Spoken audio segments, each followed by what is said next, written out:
сайн байна уу? За сайн байна. За бидний нэвтрүүлгийн урилгыг хүлээж авсан баярлалаа. За. Тэгээд өнөөдөр ажлаа та юунаас эхлэх вэ? За өнөөдөр шинэ 7 хоногийн эхний өдөр учраас тэгээд шинэ 7 хоногийнхаа шуурхай хийгээд за тэгээд өнөөдөр өдрийн ажлууд байгаа тэгээд эхлэндээ. Өнөөдөр нэлээд одоо шахуу ажилтаа байгаа. За цаах уу те. За.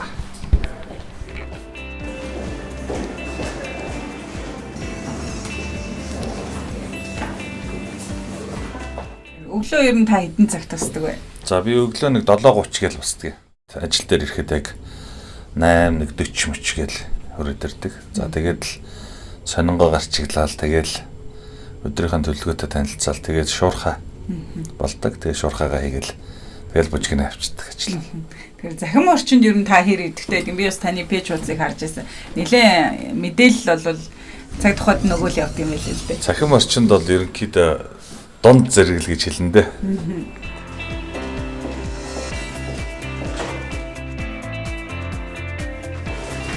Саамстай. Өөс. Цаагаад. За.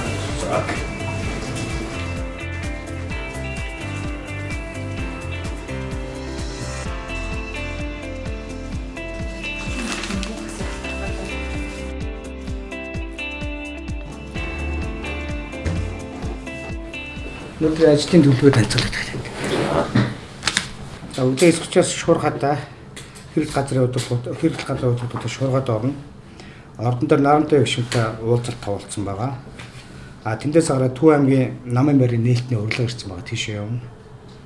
Төв аймгаас ирэнгүүтээ гадаад харилцааны хамтын ажиллагааных намын 30 жилийн хойно талаар мэдээлэл хийнэ.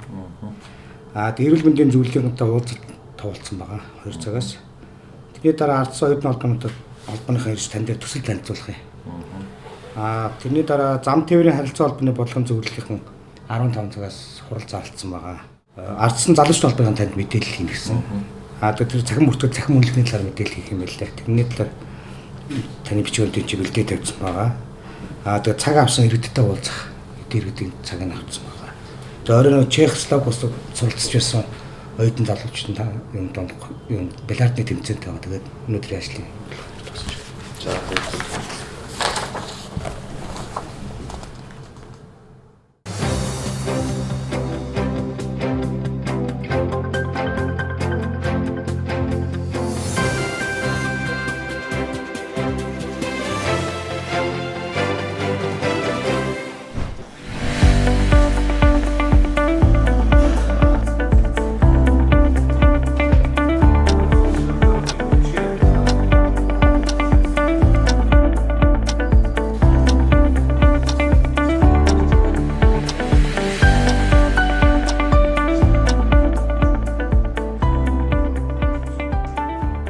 Хинтийн сонгуулийн асуудал, улсын хурлын 42 дугаар тойргийн нөхөн сонгуулийн асуудал одоо ингээд 4 сарын 20 сүүлээр буюу 5 сарын ихээр ингээд нам эвсэл нэр дэвшгээ илэрхийлэх гэдэг ингээд асуудлууд орж ирнэ. За тэрэн дээр ботоод тэр юуг сонгуулийн ерөнхий орооны 2 албан бичгийг 2 юм уу 1 албан бичгийг аваад яг эцсийн байдлаар танилцуулаарай. Тэн дээр ямар нэгэн логикийн хувьд гэсэн аман ямар нэг юм байж болохгүй.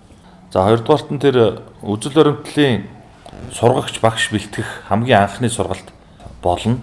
Энэ сургагч багш нарын сургалтын дээр орох сэдвийн талаар хэдүүлээ өдөөс хойш нэг уулзъя. Чи цагаа хэлээд амар жаргал дарахтаа нэг яриад сая нөгөө нэг IDU-гийн чийлдэх хурлын мэдээллийг нь бас сүхэ дарах тэр байж байгаад хэдүүлээ нэг аваад тэгээ юмаа нэг эцлээд ярьчих. За ийм байна. Энэ ажлууд дээр анхаарч ажиллаарай. За би болохоор одоо бүлгийн хоролтой очиж мэндэл дарга үргэлжлүүлээд. За. Тэгэх юмудаа яриад тусчих.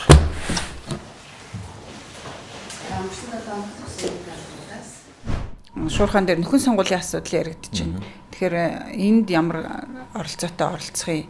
За энэ сонгуульд бол арчсан нам онцгой ач холбогдол өгч оролцсон. Энэ улсын хурлын 42 дугаар тойрог гэдэг энэ бүхэл бүтэн тойрог одоо гишүүнгүүгээр нилээдгүй одоо хугацаа өөрөөлөө төр төлөөлөлгүйгээр нэлээд хугацаа өнгөрлөө. Тэгэхээр энэ сонгуульд арчсан нам өөрийнхөө төлөөллийг өрсөлдүүлж ялтай болгохын төлөө ажиллана гэдгийг хэлье. Тэгэхээр намын шинжилэл гээд хийгдсэн гэж. Яг энэ шинжилэл иргэддээ, намын гишүүддээ яг яаж хүрч байна? Энд ер нь одоо намын гишүүд иргэд энэ шинжилгээг хүлээж авч байгаа байдал нь ер нь ямар вэ?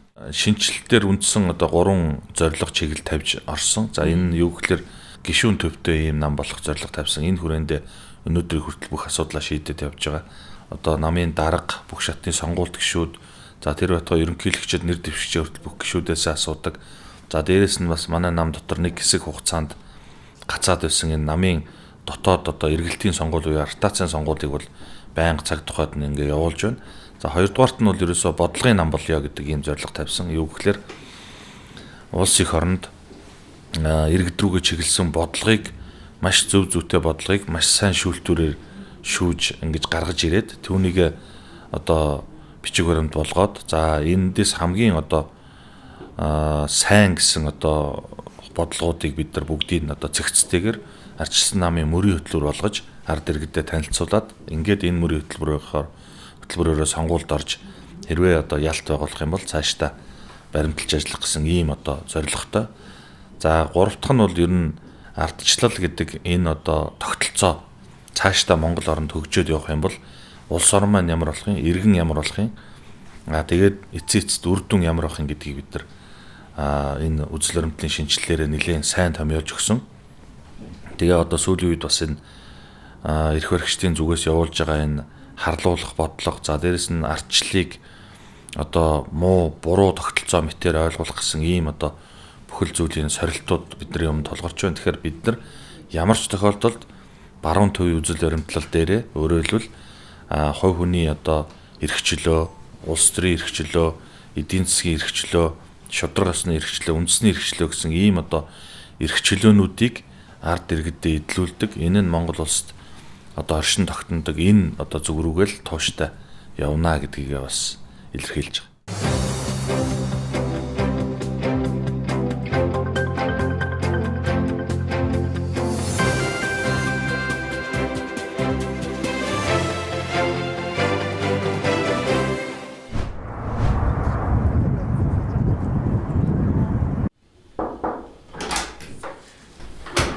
За сайн байна да. Сайхан аварч байна. За би танд нэг ажлын хоёр асуудал танилцуулах гэж. Та хоёрд нутг руугаа явбоо. Нутг руугаа их явж байна. Би харин таны нэг алдархааны ямиг нэг сонголт болгож явъя. Мөрийн хөтөлбөрийнхаа ажлыг одоо энэ хэмтийн сонголтоор зэрэгцүүлээд хийж байгаа хэрэгтэй тийм ээ. Би зүгээр хувьдаа яг энэ мөрийн хөтөлбөр бас нэмэр багсалж байгаа. Энэ манай улсын чинь хөгжлийн концепт бодлого ер нь жаахан буруу явж байсан байна. Төсвийн өмнө хуваарлтанд бодлоготойгоо нийцээргүй явж байсан байна гэдэг дүр зураг харагдаад байгаа. Тийм учраас нөгөө хөгжлийнхаа загварыг бид нар яг хөдөө орон нутгаас илүү төлөхөө дараагийн 4 жилдээ явахгүй бол одоо яг байгаа газартаа л хүн одоо хамгийн таатай амьдардаг тэр нөхцлүүдийг бүрдүүлэхгүй бол энэ шилжиж төлөвлөгөөний дагаад Улаанбаатарын төлөвлөлт утаа гэдэг энэ бүх төлөвлөгөөнүүд ерөөсөө дуусахгүй байна. Тэгэхээр 333 энэ хууч явж исэн бас шинэ сум гэдэг сумын төвийн шинжилгээний төслөө шүү дээ. Энийг өшөө илүү төвлөрд болгоод нэг 100 сум дээр хэрэгжүүлэх гэсэн тийм загвар сумын жишг гаргах гэж захны алдархан дээр ажиллаж байгаа. Бүрэн утгаар. Тэгээ бүрэн утгаар нь үйлдвэр ажлын байрны асуудал, тэгээд тухайн сум одоо суурингийн эмнэлэг үйлчилгээний асуудал, боловсролын асуудлыг бүгдийг шийдэд өгчих юм бол энэ бол тэндээс хизээч хүмүүс нүүхгүйгээр харин эсэргээрээ тийшээгээ хүмүүс буцаж нүүх тийм зүйл бол болох юм байна гэдгийг нэг 2 жил судлаад загвараа гаргаад тэгээд энэ алдархан сумыг хийж байгаа маа. Яг одоо барууныхан шиг нөгөө сууриндаад аж ахуйгаа эрхлээд байж идэг болохоор ингэж иймэрхүү хөгжлийн шин загварыг ер нь гаргаж жишг болгож харуулъя гэж зорж энэ алдархааныхыг би хийгээд байгаа. За тэгвэл энийг бол бид дараа нь бодох дээр яриад бүр цаашлуулад намынхаа мөрийг намынхаа мөрийг хөтөлбөрлөө яг иймэрхүү байдлаар яг нийгэм бодлогоо нөгөө бодлогоо гимцсэн байдлаар цогцоор хэрэгцдэг ийм юм бол Монголд одоо байхгүй учраас манай бас хөгжихгүй шүү дээ. Тэгэхээр бид нар арчилсан намын ярлаа хэд ийм л нөгөө уялдаа холбоотой хооронд нь сайн одоо тооцоолж бодцсон ийм бодлого байж ич бидний бол мөрийн хөтөлбөр хэрэгжинэ гэж бодоод байгаа. За баярлалаа.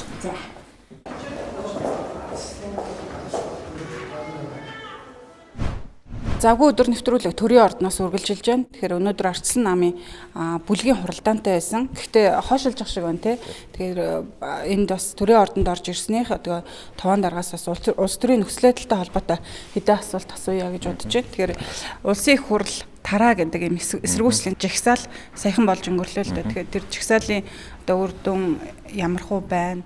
За өнөөдөр ордонд орж ирж одоо ажиллах хуваартай байдаг. Намынхаа одоо дөрмийн дагуу Арчсан намын одоо ерөнхий нарийн бичгийн дарга намыг улсын хуралд Арчсан намын бүлэгтэй холбох энэ одоо үргийг дөрмээрээ гүйцэтгэдэг. Тэгэхээр өнөөдрийн маань хуралдаа бас түр хугацаагаар хойшлоо. За тэгээд саяхан Арчсан намаас 4 сарын 5-ны өдөр эсэргүүцлийн жагсаал зохион байгуулсан. За энэ жагсаалын үндсэн одоо гол зорилго нь бол улсын хурлыг тараах гэдэг ийм одоо зорилго агуулад за энэ жагсаалаасаа бүгд энэ шаардлагаа танилцуулаад за мөн одоо намын удирдлагууд улсын хурлын одоо дарга ерөнхий сайд хоёрт албан шаардлага хөргүүлсэн байгаа.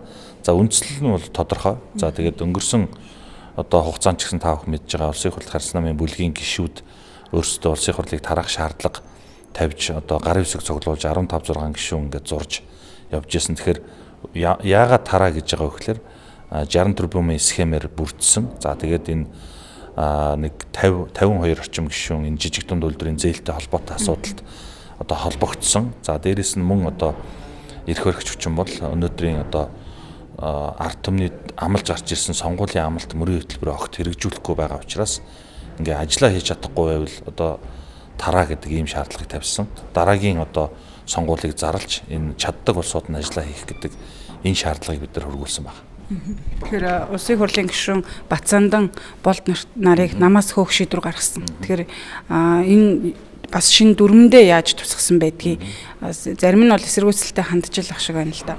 За ер нь бол манай намын дүрмэн дээр энэ хариуцлагын асуудал нэлээд сул ийм маягтай байсан. Ёс зүйн хариуцлагч тэр за дүрмийн дагуу хуулийн хариуцлагч гэсэн сул байсан. Тэгэхээр яадаг вөхлөр хүмүүс энэ намын гишүүн энэ намаас улсын хурал болон бүх шатны сонгуульд нэр дэвшээд дүрмийг нь хүлээн зөвшөөрсөн хэрнээ дур дураараа тоглоо явчихдаг. Энэ байдлыг халыг шин дүрм маань нэлээд хариуцлага талдаа бол хатуу болж өгсөн.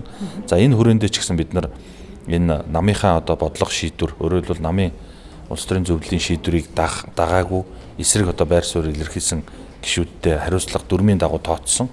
За дүрмийн дагуу үндсэн дүрмийн хорооноос хороо хуралдаж асуудлыг нь авч үзээд хариуцлага тооцох юм одоо нөхцөлийг нь гаргаж ирээд намын дарга эцсийн шийдвэрээ гаргадаг байгаа. За энэ удаагийн намын даргын шийдвэрээр улсын хурлын гишүүн Батсандан намаас намын бүртгэлээс хасах болд Мурат нарт бол намын одоо нэр дээрээс улс төрийн болон одоо ямар нэгэн албан тушаалд нэр дэвших эрхийг нь 4 жил хүртэл хугацаагаар хасах гэсэн ийм одоо шийтгэлийг оногдуулсан. За энэ бол бүгд дүрмийнхаа дагуу л явж байгаа. Тэгээд дүрмээ биелүүлээд дагаад мөрдөд явах нь явна үз. Явахгүйд нь бол бид нар хариуцлага тооцоол явна. Тэгэхээр хариуцлага гэхээр бас улсын хурлын гишүүд одоо ажиллаа хийхгүй мөрийн хөтлөрөө биелүүлэхгүй байгаа тохиолдолд 4 жилийн хүлээхгүйгээр одоо эргүүлэн татдаг байя гэсэн тэр санал санаачлагыг танаа намаас гаргаж ирсэн л да. Энэ яагаад зогсож байна? За энэ бол явж байгаа энэ одоо хуулийн төслийг манай намын дарга бидний дарга боловсруулад улсын хурал дөргөн барьсан байгаа. Тэгэхээр энэ одоо хилцүүлэх энэ шатандаа явж байгаа. Өөрөөр хэлбэл хариуцлагатай байлгыг хариуцлага алдвал эргүүлэн татдаг байя гэсэн энэ хууль байгаа. Тэгэхээр энэ хууль цаашаа хилцэгдээд явах байхаа гэж бодож байна. Тэгэхээр ихэнх улс орнд бол ажиллаа хийж чадахгүй байгаа улсын хурлын гишүүдэд хариуцлага таасдаг. Гишүүд нь өөрсдөө буруу зүйл хийвэл уучлалгүйдэг ийм тогтолцоо байна л да тий. Ёс зүй гэсэн үг л дээ. Тэгэхээр манай гишүүдийн хувьд бол энэ тал дээр асуудал байна. Үнэхээр уучлалгүй чадахгүй л байгаа шиг харагдаад байна л да. Манайхан бол одоо гишүүд маань эрх хөрөгчд маань өөрсдөө дэндүү том бодсон байна. Уг нь бол одоо арчил хөгжсөн энэ парламентод ёс хөгжсөн өндөр хөгжсөн улсуудад бол нэг одоо жижигхэн асуудал болгон дээр л ард түмнээсээ сонгогчдоос уучлал гуйдаг байгаа. Тэгэхээр цаашдаа энэ жишг бол зайлшгүй хэрэгжиж явах ёстой. Ёс зүйн болоод дөрмийн хуулийн хариуцлагыг өөрсдөөсөө эхэлж хэрэгжүүлдэг байх л шаардлага үүсэж байгаа. За баярлалаа.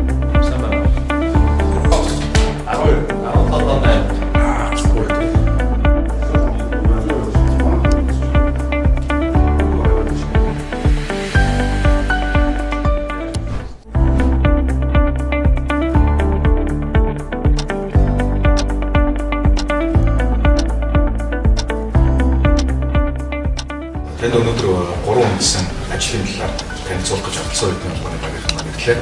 За нэгд хүндсэн асуудал оюутны спортын их наадмыг ардсан оюутны холбоо байгуулагдсан цагаас ажил болгоны хавар боломжлол зохион байгуулж байгаа. За үндсэндээ оюутны спортын их наадам бол Монголын оюутнуудыг хамарсан хамгийн том одоо юм оюутны наадам болж одоо хувирсан байна.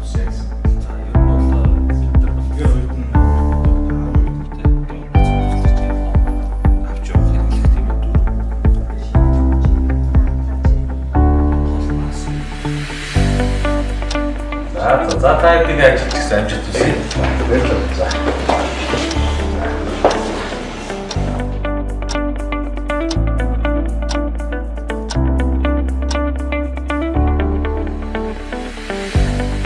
Өнөөдөр бол таны хувьд бол нэлээд завгүй ачаалттай өдөр байх шиг харагдаж байна. Тэгэхээр маш их уулзалтууд төлөвлөгдсөн байдгийн байна. Тэгээд энэ уулзалтаас гарч байгаа шинэ одоо биднэрт бол айгүй шинэ мэдээллүүд болж ирж байна л да. Тэгэхээр энэ холбоотын үйл ажиллагаанд бас нам ямар байдлаар оролцдог юм бэ? Ардсан намын үндсэн дүрмэнд намын одоо дэрэгдэх байгууллагууд буюу ардчилсан ахмадын холбоо энд эмэгтэй 55, эрэгтэй 60 наснаас дээш бүх намын гишүүд хамрагддаг. За дээрэс нь ардчилсан эмэгтэйчүүдийн холбоо гэдэг бүх эмэгтэйчүүд байна. Ардсан залуучуудын холбоонд бол намын дүрмийн шин залтаараа 39 хүртэл насны бүх хүмүүс ордог. За ардчилсан оюутны холбоо гэдэг нь бол 25 нас хүртэлх бүх одоо хүмүүс маань ингээд ордог юм дөрвөн дэрэгдэх байгууллага маань үйл ажиллагаагаа явуулдаг. За тэгээд ер нь бол намын шинжилгээ хүрээнд энэ дэрэгдэх байгууллагын удирдлагуудыг бүх орон даяар бүх одоо гишүүдээс санал авч сонгогддог болгосон. Энэ сонгуулаа явуулахдаа артацийн сонгуул явуулж нэр дэвшиж энэ хүмүүс нь хоорондоо бүх газруудаараа явж өрсөлддөг юм маш юм өрсөлдөөнтэй сонгуул болдог болсон. За тэгээд гарч ирээд хийж байгаа үйл ажиллагаа ч гэсэн яг саяын таны хэлсэн шиг маш олон төрлийн үйл ажиллагааг одоо өдөр тутам ингэж хийж идэг. Тэгэхээр бид нар бол энэ дэрэгдэх байгууллагуудынхаа үйл ажиллагаанд бол нэлээд сэтгэл хангалуун байдаг. Ягаад гэвэл одоо яг тухайн одоо өөрсдийнхээ харьяалах секторынхаа хүрээнтэх асуудлуудаа яриад тэгээд эднийхээ дунд ажил зохиох гэх мэт ийм байнгын төлөвлөгөөт ажлууд нь явагддаг. Тэгээд өнөөдөр бол 7 хоногийн эхний өдөр учраас ингээд бүх асуудлуудаа 7 хоногийнхоо сарынхаа төлөвлөгөөтэй ажлуудаа ингээд ярьж байгаа. Тэгэхээр маш их сонирхолтой асуудлууд өдөр болгоно одоо гарч ирж байдаг да. Тэгэхээр таны хувьд бас эмч мэрэгчлээ. Тэгэхээр дараагийн төлөвлөсөн ажил бол эрүүл мэндийн бодлогын хорооныхонтой уулзгаар байгаа тий. Тэгэхээр энэ дээр бол ямар асуудлууд яригдах уу? За ер нь бол ардчилсан нам бодлогын нам болно гэдгийнхээ хүрээнд бол бүх одоо Монгол Улсын засгийн газрын бүтцийн дагуу өөрөөр хэлбэл одоо бодлогын 16 зөвлөлттэй байдаг. Энэ нь бол одоо сүүдрийн засгийн газар маягтай ингэж үйл ажиллагаагаа явуулдаг. Тэгэхээр манай намын одоо эрдэмтэн төрийн өндөр албан тушаал сайд дэд сайд төрийн нарийн хийжсэн газрын дарга яам одоо тамагт ажиллаж исэн агентлагийн даргаар ажиллаж исэн хүмүүс ингээд яг өөрсдийн салбараараа бодлогын зөвлөлд харьяалагдаад тэгээд тэр одоо салбарынхаа асуудлуудыг тулгамж байгаа асуудал юу байна? Өшөө цааш нь хөгжүүлэх шийдэх тийм бодлогын асуудал юу байна гэдгийг гаргаж тавьж яадаг. Тэгэхээр одоо бас өнөөдөр хуваарийн дагуу 2 бодлогын зөвлөл бид нар дээр ирж нэг нь бол бүр хуралдаанаа зохион байгуулах хуралдаандаа урьсан нэг нь бол манай эрүүл мэндийн бодлогын зөвлөлийн одоо тодорхой асуудлаар зөвшөлтсөөр ирж байгаа. Тэгээд одоо хэдүүлээ уулзаад бас яг асуудлаа яриад сонсоод явчих гэж бодож байна.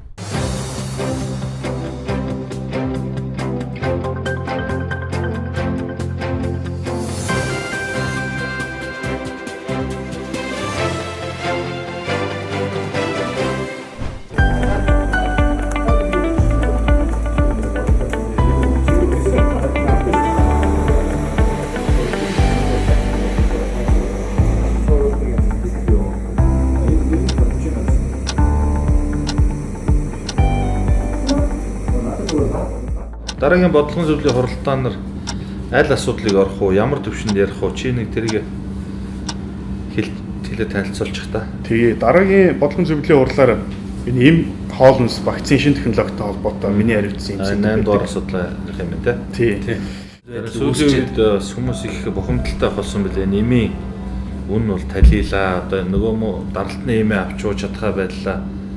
Маш өндөр өртөгтэй боллоо. Хөнгөлт байхгүй, хөнгөлт нь байсан ч гэсэн маш бага гэл ингээл яриад байна. Тэгэхээр энэ дээр хэдүүлээ энэний дараагийн бодлогын зөвлөл дээр бас оруулаад тэгээд энэ зохицуулт руу төрлөө бас нөгөө амраасад нөгөө юу транс тосны бүр хууль мойл боловсруулсан тэрэн шиг хэмжээнд эрх зүйн акт тал руу жоох явуулж өгүүл яадаг тэр бодлого юм.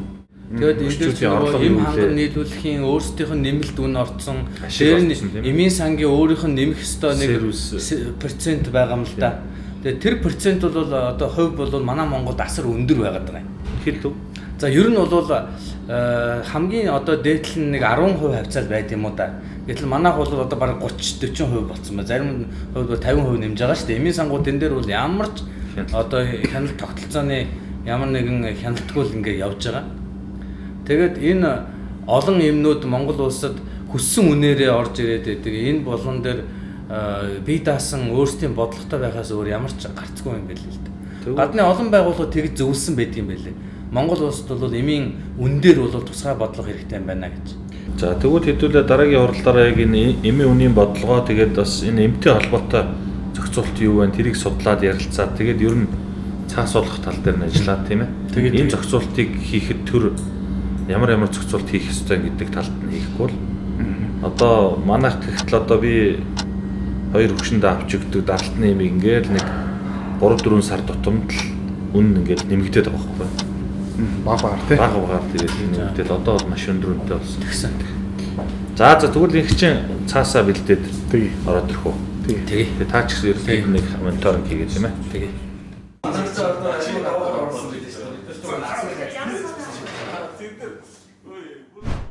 Тэндээс гараад Төв аймгийн намын байрны нээлтний урилга ирсэн байгаа тийшээ явна.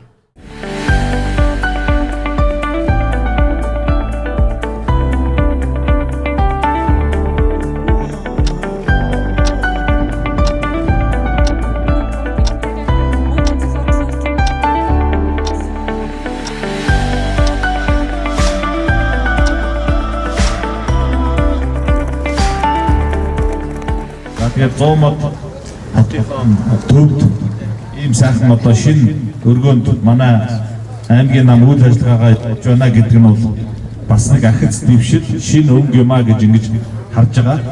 Өнөөдрөөс хойш нэг жил гарахны дараа Монгол улсад 2020 оны сонгуул болон саяхан 16 оны сонгуул болоод дуусчихсан боловч даруй маш урд өнгөрч байна. Тэгэхээр бидний өмнө бол энэ төв хэмээх сайхан нэртэй энэ нутагт арчлыг мандуулахын үүрэг хүлээж байгаа. Энд та бүхний ялангуяа манай сумлын удирдлагуудын аймагуудын удирдлагын зөв ажиллагаа зөв зохион байгуулалт шаардлагатай. Тэгээд энэ дээр бид бүхэн сэтгэл нэгдэж эрвээхээр ажиллаж чадвал энэ ажлынхаа ард гарнаа гэдгийг бас хэлье.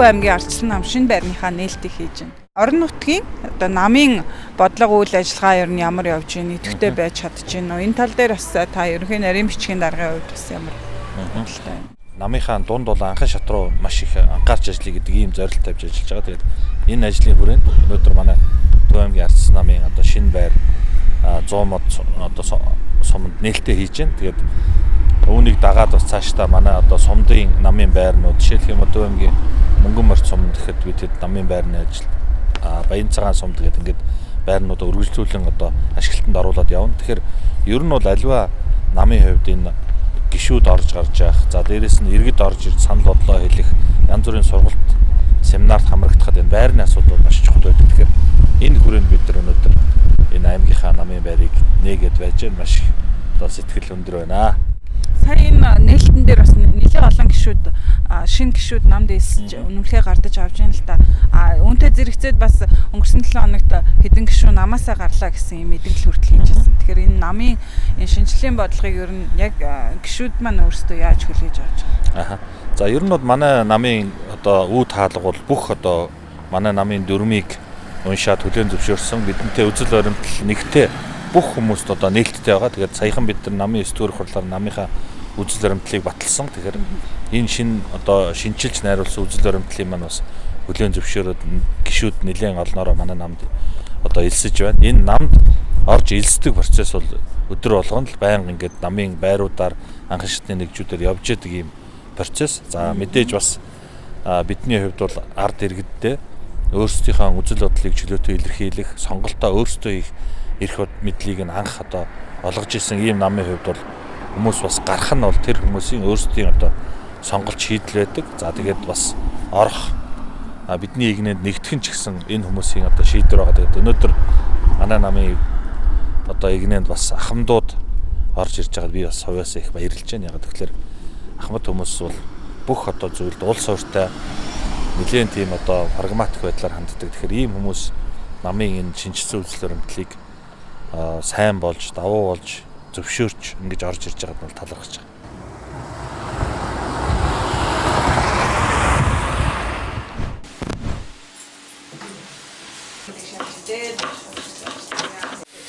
Тэр чинь гадуур хооллох зав багтай байдаг учраас энэ ажил дээр ингээ хоолыг ингэж идчихдэг. Тэгээд одоо ингээ хоолоо мэтрэлийг завтай өдөө бэлдээд зав багхгүй бол одоо манай гэрүүлийн хүн бэлдээ өгчт юм уу. Тэгэхээр 100 хоол тэгээд хоолоо ингээ хийгээд идчихдэг. Гадуур хооллоод зав байдаг болохоор ингээд хоол хийгээд тийшээ гарч ажиллая гэдэг тэгээд энэ таалагдаа. Манай дааш чинь хийгээгүй юм те. Хоол бол голохгүй.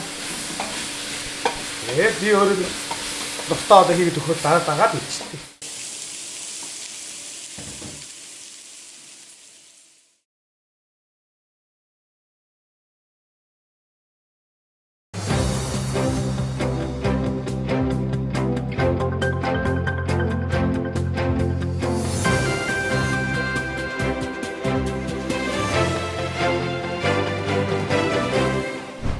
Завгүй өдөр нэвтрүүлэг үргэлжилж байна. Нэвтрүүлэгт оролцож байгаа ардчсан намын ерөнхий нарийн бичгийн дарга ТУВААН хурлын танхимд зам дээрийн бодлогын зөвлөлийн хурлыг хийж байна. Тэгэхээр ардчсан намын хувьд бол 16 бодлогын зөвлөлттэй юм байна. Тэгэхээр өнөөдрийн хувьд бол 2 бодлогын зөвлөлттэйгээ уулзаж бас тодорхой шийдлүүдийг гаргаж явах шиг байна.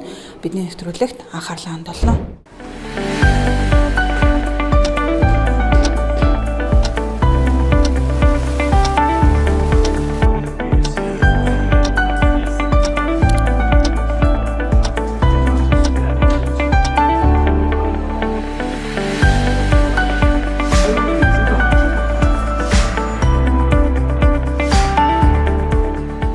За та бүхэнд энэ өдрийн мэнд дахин хүргэе. Улаанбаатар хотод одоо Чингис хаан олон улсын нисэх буудал үйл ажиллагаа эрхэлж байгаа. Хөшгтийн хүндэд баригдаж байгаа шинэ нисэх буудлын талаар тавч танилцуулга хийя. Хөшгтийн хүндийн төслийн эхний үе шат бол 2013 онд эхэлсэн байгаа. Жилд 3-4 сая зорцогч аван 6 хүзүүвчтэй олон улс орон нутгийн энэ терминалын хамт баригдсан.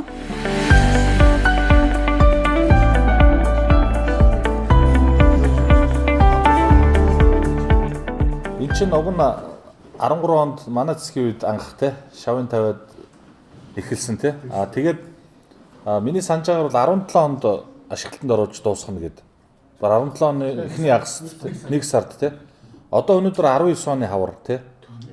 Тэгээ 2 жил 3-4 сар өнгөрцөн байна. Тэгээд энэ хугацаанд ашиглалтанд ороогүй байна нэгдүгээр. Одоо яг хизээ ашиглалтанд орох юм. Тэр нь тодорхой хугацаа байх уу? Би бол баг энэ сонгуул Монголыг хүлээгээд ч байгаа юм уу? Эсвэл яагаад байгаа? Эсвэл бүр тонгуул давхаарч юм шиг заримдаа яригадаад байгаа. Тэгэхээр маш их хүлээлттэй байгаа. Тэгэхээр чи эн чинь ингээл бүр нэг 2-3 сараар биш 2-3 жилээр ингээл хойшлоод яваад өгдөг. Энэ дээр бол танаахан бас нэг шаардлага байд юм уу? Тооцоол гаргаад бүр бодтойгоор асуудлыг тавиул яасан. Ялангуяа энэ зүгээр ихний хардталт нь бол сонгуулийн өмнө нээх гээд байгаа юм уу? Эсвэл одоо яах гээд эн чинь 3 жил хоцорно гэж тийм одоо тооцоолдгүй прожект гэж юу байх юм бэ те. Тэгэхээр тэрний 200 хүний зардал, урсгал зардал дор хаяж сард 200 сая шүү дээ. Тэгэл нөгөө хүүгийн зардал тэгэл явахар чинь сая ТУВААН даргын хэлснээр нэмээд хэлэхэд энэ 40 жилийн дараа төлж барагдуулах зээл аргагүй бидний одоо үр хөвгт ачцээ төлөх энэ ч бол Монгол үндэсний аюулгүй байдал нөлөөлөх хэмжээний маш том зээл тий одоо хүүдага тэрүүн шахна 40 жилийн дараа төлөхийн бид нар чинь төсвийн мөнгөөрөө барьсангүй хандивын мөнгөөрөө барьсангүй өөр үлдээж байгаа байхгүй. Тэгэхээр энэ дээр бол ардчсан бол маш анхааралтай ажиглаад саяны таван даргын хэлснээр бид бас энэ засгийн газарт шаардлага хөрвүүлт юм уу? Ямар ч гэсэн түмэн олондоо энэ талаар сонирдуулах нь бол зүйтэй тийм ээ. Бидний нөгөө Чингис бонд гэж алуулаад байдгийг чинь тал те 50% нэгтэл яг энд ингээл тэгэл 3 жилээр төслийн хугацаанд сунаал урсгал зардал хүүндээ шатаал байж идэг бол Азаадад юуж бол худалдаа үйлчлэгээ үйлчлэгийн маш том төвхөн захиалсан байна шүү дээ. Энэ шинэ сонгоцны бодлыг бол бид бүгдээрээ л хүлээж байна тий. Тэгээд Төв аймаг бас Төв аймгийн хөгжлийг бас шин шатанд гарна гэж бас олон хүмүүс хүлээлттэй байна. Дагуул хот бий болно гэд сайхан амлалтууд ярьж ийн л та. Тэгэхээр танаа намын зүгээс бас энэ дээр ямар бодлого чиглэл баримталж ажиллаж байна вэ? Энэ одоо байрлалын давуу тал гэдэг юм Төв аймагтгийнханд маань одоо ирэх юм нөхцөл байдал бүрдээд байна. Түүний нэг нь энэ өнөөдрийн бидний энэ хажууханд зогсож байгаа хөшгийн хөндийн нис сонгоцны одоо шинэ буудлын барилга байгаа. Тэгээд энэ хөшгийн хөндийн нис сонгоцны буудлыг бол анх 2013 онд шинжлэлийн засгийн газрын үед шавыг нь тавьж эхлүүлж байсан. За тэгээд 2017 онд ашиглалтанд оруулахаар за мөн одоо Японы засгийн газрын одоо зээлээр хөнгөлөлттэй зээлээр өөрөөр хэлбэл 630 сая Америк долларын зээлээр энэ төслийг анх одоо хэрэгжүүлж эхэлсэн. За тэгээд өнөөдөр бас энэ цаг хугацаа нь өнгөрөөд байгаа боловч бас ашиглалтанд ороогүй ийм байдалтай 2 жил хэртэ ингээд болж байна. Тэгэхээр энэ одоо хугацаа алдна гэдэг бол их одоо хэцүү тийм ээ. Өөрөөр хэлбэл тухайн одоо зээлийн мөнгөний хүүн яваад байна. За дээрэс нь энэ хооронд урсгал зардал нэлээд явна. За дээрэс нь бас арт түмэн энэ шинэ сонгоцны буудалдаа буух тийм ээ. Энийг ашиглах юм хүсэлтэй л байгаа. Тэгэхээр аль бол хурдаа ороосоо л гэж бодож байна. Төв аймгийн хөгжлийг бас яаж харж байна? Ер нь энэ шинэ одоо онгоцны бодол ашиглалтанд орсноор бол Төв аймгийнхэн ч хүлээлттэй байна. Тэгээ энэ дагуул хот гэж газар нь хүртэл өндөө оруулах эхэллээ шүү дээ.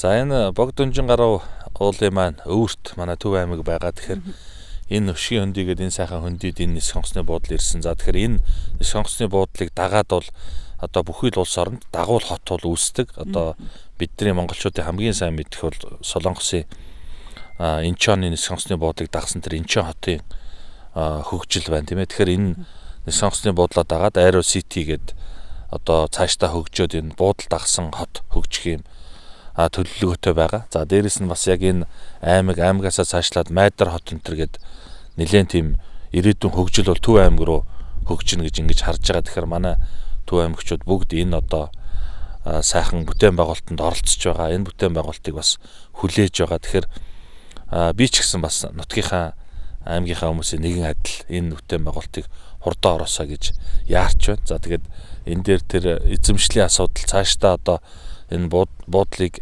менежментийг нь хийж авч явахын асуудал гэдэг дээр бол дэндүү удаж байна. Тэгэхээр энэ удах тусам Монгол улсад ашиггүй энэ ажлаа хурдан сайн хийгээч л гэж бас энэ завшааныг ашиглаж хэлмээр санагдаад байна.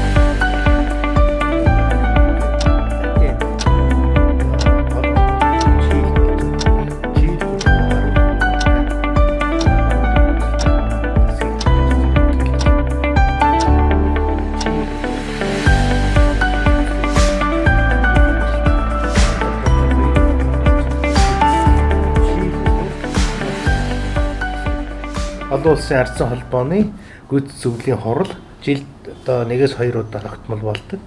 Энэ удаагийнх нь ингээд Латин Америкийн одоо гол орнуудын нэг Чили болж байгаа. Энэ удаагийн хурлаар 2 гол юм ярьж байна л да. Өнөөдөр 2 хэсэг тоогдоод эхнийх нь Чили бол манайтай адилхан асар их байгалийн байдал тэр дотроо зэсийн юутай.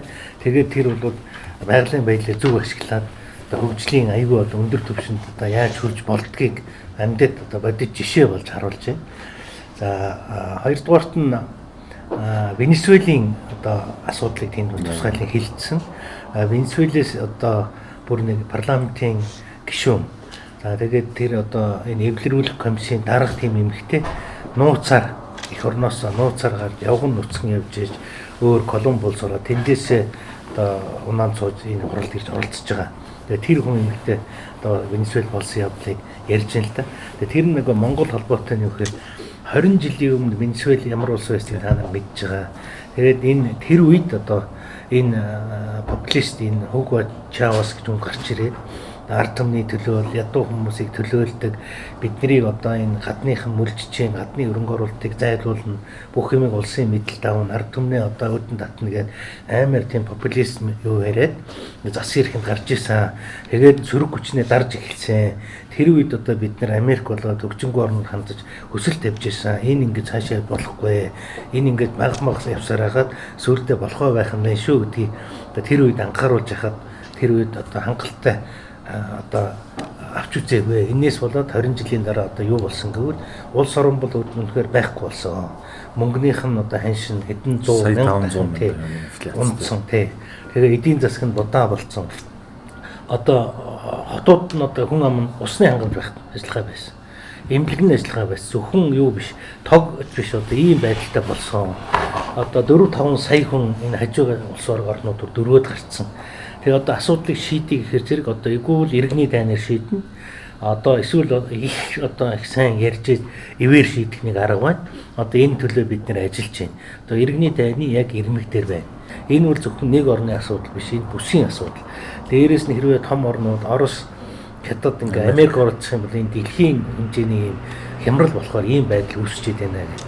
Тэгээ тэрийг юунаас авах бол манад бас анхаарал сурамж авах юм байна. Эхний шинж тэмдгүүд манад илрээд байгаа шүү дээ. Бай. Тэрийг бол бид анх зөв ойлгож эхнээс нь одоо манай нам л одоо гол энэ дээр бол анхаар тэмцэж олон нийтийн анхаарлыг хандуул тийм ээ их ёстой байна гэдгийг тэр хурлын юунаас бол мэдрэгдэжээ. Тэгээ хурлын үеэр нөгөө энэ манад бол хурлынхаа юуг ярьлаа. Тэгээд энэ урилгуудаа бүгдийг хүмүүс тараагаад тэгээд юу яа хамгийн нөгөө зовлонтой яг 12 сарын 4-өөс 6-нд IDU-гийн том форум Вашингтон болох юм. Тийм үү. Тэгээ тэр хугацаагаа яг тэр хурал дээр зарлаад тэгээ болж игэл та нар энэ хурлаа жоо хойшлуулаач. Тэгээ яг бид нэр тэрийг нь яг өөрсөнд бас ашиглаад бид нар үнэхээр одоо манай Монголд бас арчил хүнд байдалд ороод байна. Асуудал үүсээд байна. Бид нар ийм учраас заавал энэ хурлыг одоо хийх хүсэлтэй байна. Тийм учраас бид хурлынхаа хугацааг бол өөрчилъё. Энэ одоо хурал та бүхнийг одоо эрхийг өрж байна. Аль болохоор оролцооч гэдэг. Тэгээд бид нар хугацааг нь өөрчлөөд аюугаа дараа нь та нарт мэдэгдээгээд урилгуудаа тараагаад өгсөн. Тэгээ манайх бол нааша 4 сарын ихэр хийчихд бол гайгүй ч тийм. Яг манай нөгөө намын баяр чинь намын баяр гэж хараад болж байгаа. Тийм.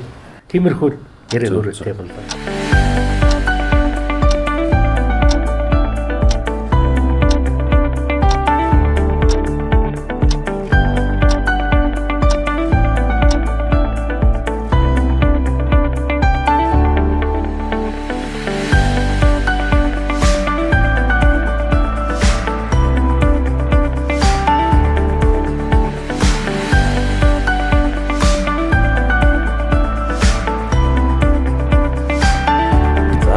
За баярлалаа.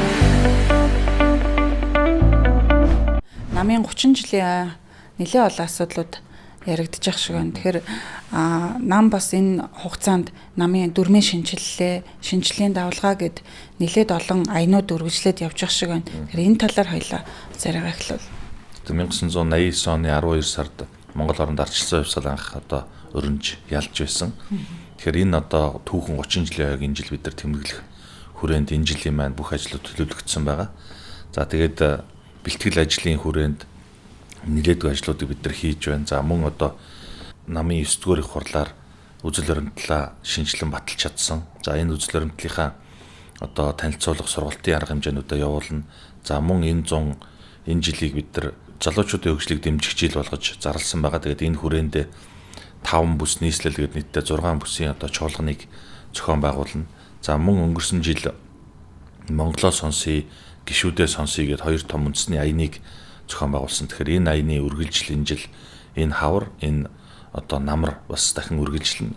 Ер нь бол нэг нь үзэл баримтлалаа танилцуулах аян байна гэдэг. Ингээд нэлээд одоо том ажлууд явж байгаа. За мөн эх жилийн 2020 оны 4 сарын 7-нд ардчилсан намын одоо яг нам гэдэг энэ байгууллага үүссэний 30 жилийн болно. Тэгээд энэ ойдоо зориулсан бид нар олон улсын хурлыг, симпозиум хурлыг хийхээр төлөвлөж байна. Энд бол дэлхийн одоо маш олон ардчилал төгссөн орнуудаас урилга явуулж зочдоо урьсан байгаа. За мөн одоо IDU гэдэг олон улсын одоо ардчилсан холбооны хурал дээр манай одоо төлөөллүүд мөн саяхан явж оролцоод урилга хүргээд тэнд энэ хурлыг Монголд нэг хурлыг зохион байгуулах юм одоо тохироонд хүрээд 5 одоо шийдэд ирсэн. Тэгээ энэ бол тусдаа бид хийлгчээд одоо нийлүүлэх цагуян мэдээлэлтэй холбоотой асуулт хөдөлгөөн сургуулиуд байх юм уу шашин шүтлэг дандаа юм вижиг хүртэл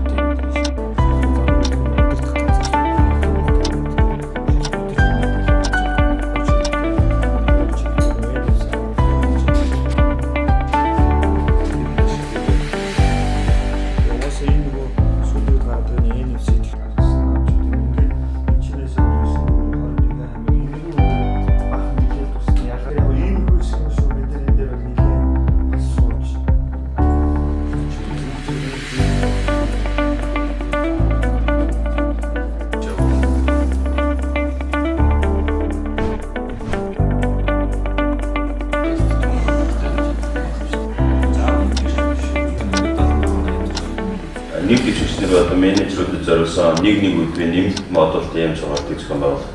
Сургалтын багц боловсруулж байна. Нийтдээ бол 8 баг ажиллаж байна. Нийт багийн гишүүдийн тоо бол 14.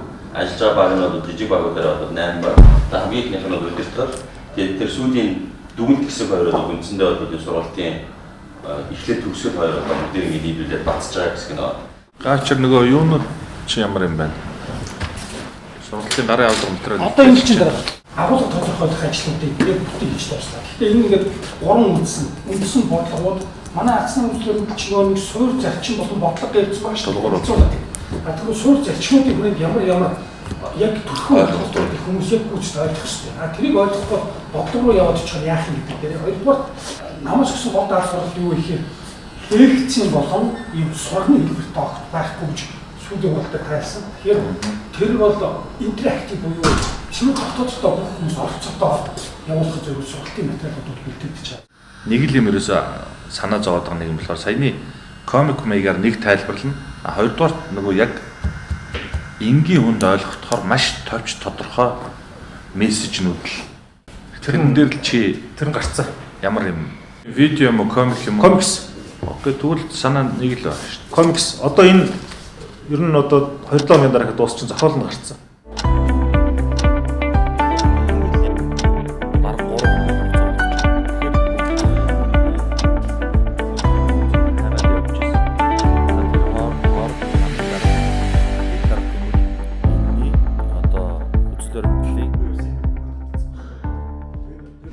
Ямар ч байгууллага улс орон хөгжих бас нэг үндсэн судалгаа шинжилгээтэй байх хэрэгтэй гэдэг асуудал яригдж байдаг. Саяны энэ хуралдаан дээр бас сая нэлээд олон судалгааны асуудлууд яригдж байгаа шиг байна. Тэгэхээр намын хувьд ямар асуудалд илүү түлхүү анхаарлаа хандуулж судалгаа шинжилгээтэй хийж байгаа ямар ажлууд байна вэ? Нэг таамгаар юм уу одоо цэжний бангаар биш тийм ээ. Шууд судалгаа аваад иргэдэд, гишүүдэд улс оронд ямар одоо асуудлууд тулгамдж байна гэдгийг судалгаан дээр үндэслэж хийдэг болж байгаа. За тэгээд ер нь бол ойрын үед авсан одоо энэ судалгаануудын дүнгээс ингээд харахад бол нийт одоо иргэдийн маань дунд одоо ядуурлын төвшин өсөж байна. Инфляц өндөр байна. За дээрэс нь иргэдийн амжиргаа сайжрахгүй байна. Тэгэхээр энэ асуудалд бид нар нэлээд одоо анхаарлаа хандуулах ёстой. За мөн одоо Монгол улсын хувьд бол хэдийгээр ирэх барьж байгаа хүмүүс маань эдийн засаг өсөж байна, өсөлттэй байна гэд яриад байгаа боловч яг энэ иргэдийн одоо гэрт орохгүй байна. Гар дээр нь одоо бараа бүтээгдэхүүн одоо орлогын нэмэгдэл болж орж ирэхгүй байна гэсэн асуудлууд байна. За манай намын гишүүдийн хувьд бол бас нэлээд одоо намынхаа үйл ажиллагааг шинжлэх тал дээр бол маш олон саналууд хэлж байна. Өөрөөр хэлбэл бид нар энэ бодлогын асуудал дээр нэлээд одоо анхаарал хандуулж ажиллаач. Нэлээд зэгцтэй ийм бодлогыг боловсруулж түүнийг сонгуулийн мөрийн хөтөлбөрлөө оруулаад тэгээд эргээд энэ улс орны хөгжлийн одоо стратеги төлөвлөгөө болгож ажиллаач гэсэн ийм саналууд ирж байгаа. Тэгэхээр үүнээс хойш гарчсан намын одоо бүхэл явуулах ажлууд бол судалгаан дээр үндэслэж явагдана гэдгийг бас хэлье.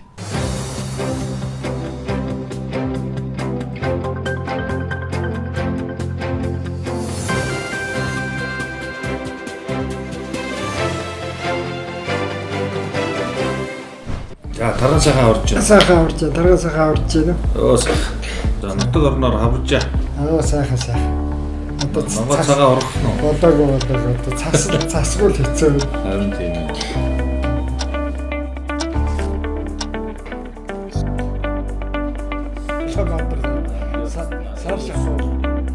Манаас бол Давид сайхан урдж байна. За ажил үйл тавлаг. Өндөр сайн байна. Би тэгээд анги байна. Давгүй дээ. За. За яаж явна дүгрэх?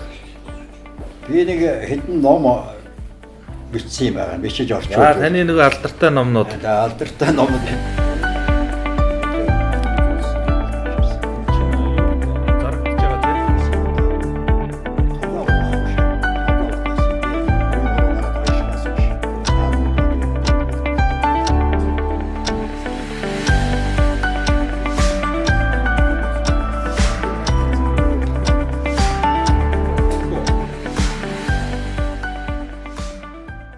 За давах.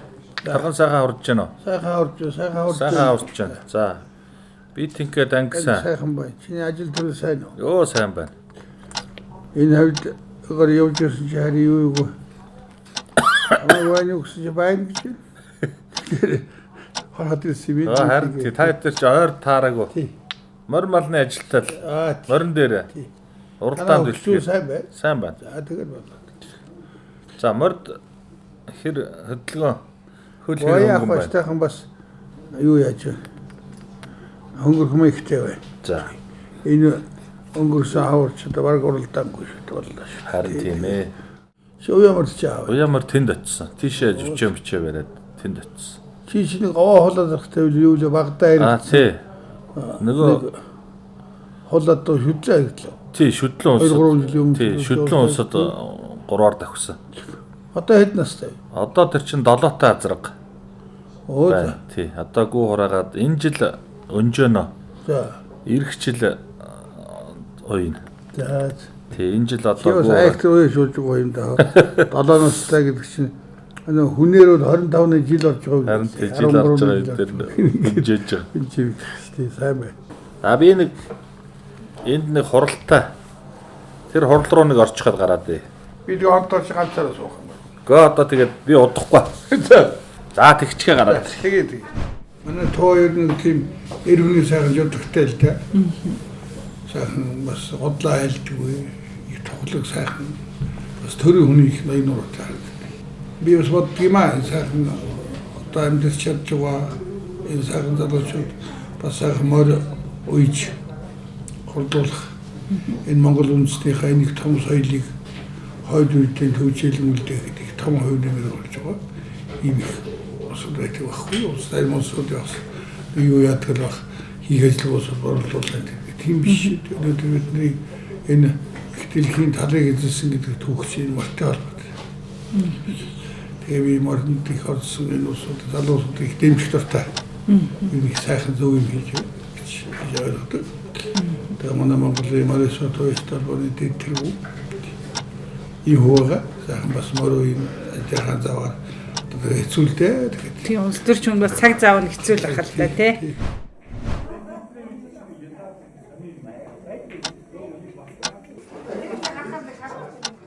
Бас нэг ганц нэг чөлөөт асуулт асууя гэж бодоод явсан нэг тийм боломж юусоо олдохгүй л байлаа л да. Тийм тэгэхээр өнөөдөр нэг уулзалт болж байгаа юм байна. Энэ уулзалт ямар учиртай вэ? Ер нь чөлөөт цагаа яаж өнгөрөөдөг вэ?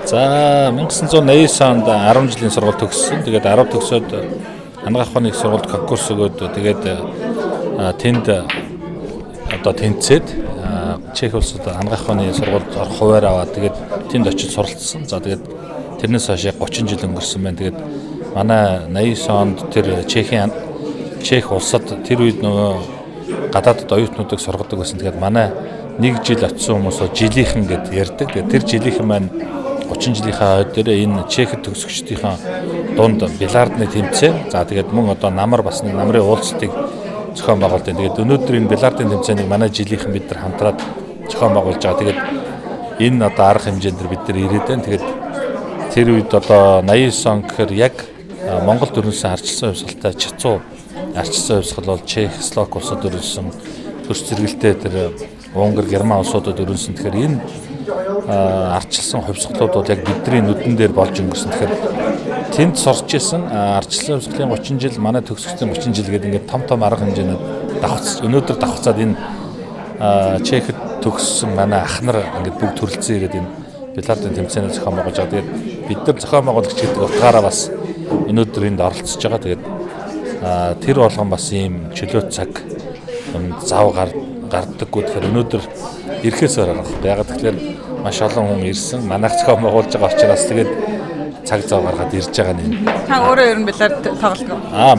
Бидний хувьд бол бильярд муухан тоглоно. За тэгээд чөлөө цаг бол яг нэг бол баг гардаг. Тэгээд бас хөдөө явах морь мал руугаа ч хүртэл явах бас зав гардаггүй. Тэгээд өнөөдрийн энэ арга хэмжээ үнэхээр халуун дулаан уур амьсгалтай удаан хугацаанд уулзаагүй Чех, Словак гэдэг тэр одоо бол хоёр улс болсон. Энэ улсад сурчаас ах нартайгаа уулзаад тэгэхээр сэтгэл хөдлөө сайхан байна.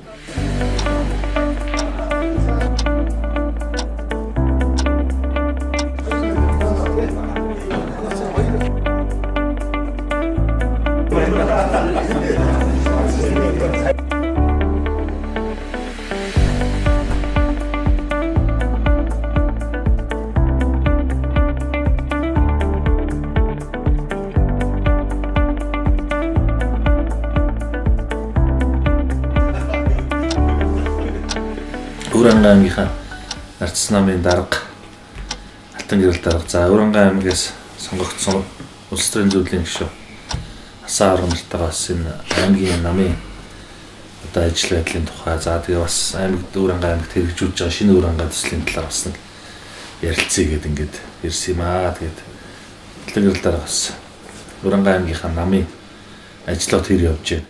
Уранга аймгийн нам онгорсноос хойш нэлээд идэвхтэй ажиллаж байна. Тэгээд хамгийн их тусал дэмжиж байгаа артаал болж байгаа юм бол манай улс төрийн зөвлөлийн гишүүн Хаврамаас сурж байна. Тэгээд яг одоо бол хамгийн гол нь нөгөө их гоё сайхан хий ярихаас илүү бодлого хөтөлбөрөөс урталчлах хүмүүс яг ахуй амьдрал тулгамцсан асуудлуудыг яаж шийдвэрлэх вэ гэдэг. Уранга аймгийн хувьд бол олон жил нэг намын ноёрхолд байсан.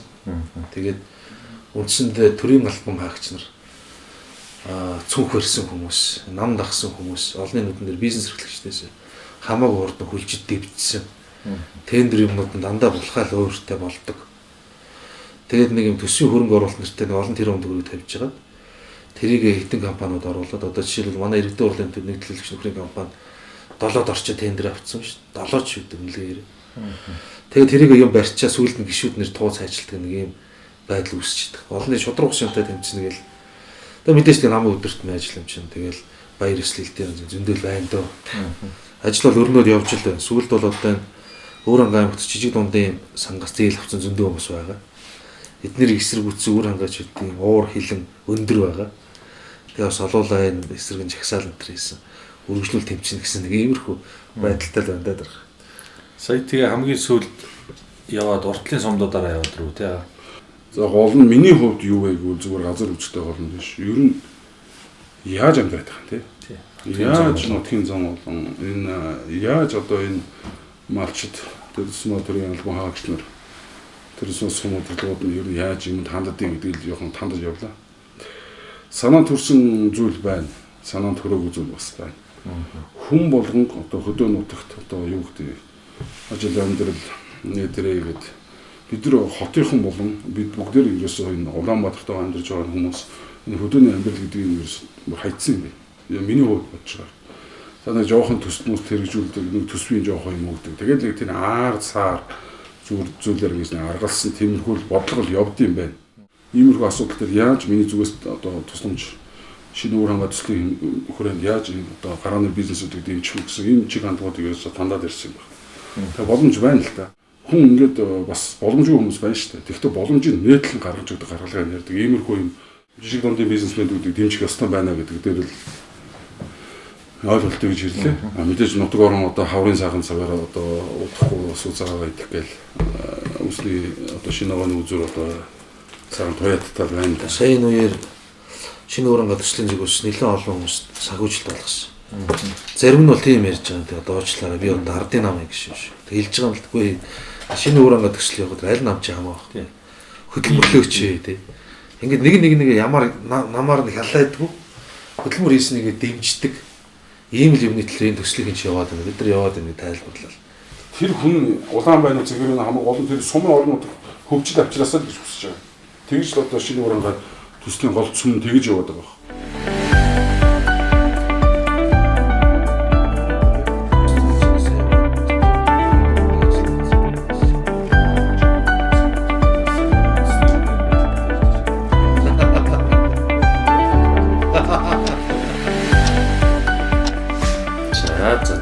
Тэр мэдээлэл өгсөн ол зомог дүүрэн хэлсэн байна. Тэгээ цаашдынх нь ажилд бас өндөр амжилт хүсье. Шээ олон одоо сайхан арга хэмжээ авч хэрэгжүүлээрэй гэж хэлээ. За баярлалаа.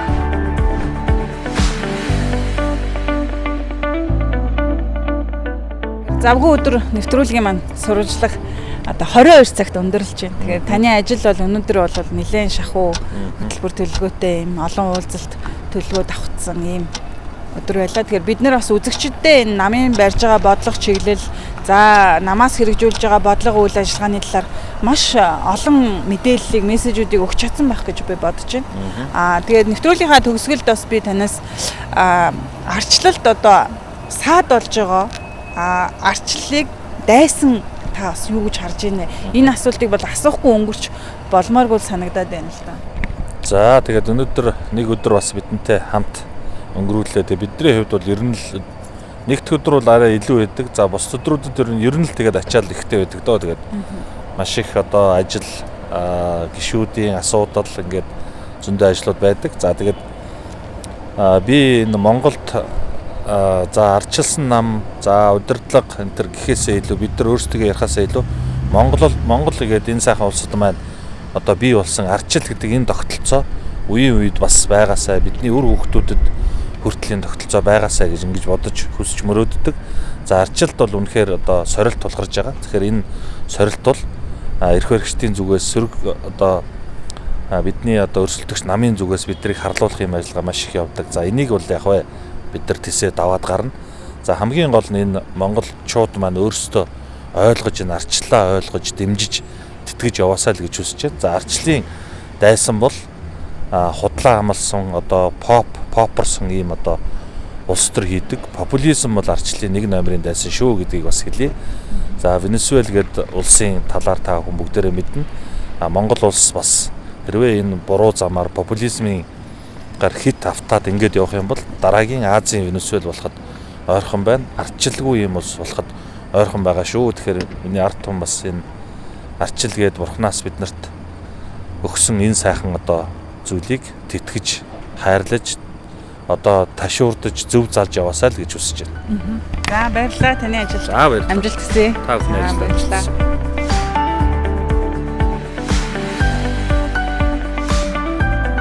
Завгүй өдөр нэвтрүүлэг 9 цагт эхэлсэн бол одоо бид нар 22 цагт нэвтрүүлгээ өндөрлөж байна. Тэгэхээр Арчсан намын ерөнхий нарийн бичгийн дарга ТУВААН ажлын нэг өдрийг та бүхэндээ сурвалжлан хүргэлээ. Арчсан намын 204 мянган гишүүний хийж хэрэгжүүлж байгаа бодлого үйл ажиллагааны ажиллагааг ерөнхий нарийн бичгийн дарга ажлын нэг өдрөөр зураглан та бүхэндээ хүргэлээ. Бидний нэвтрүүлэгт анхаарлаа хандуулсан танд баярлалаа.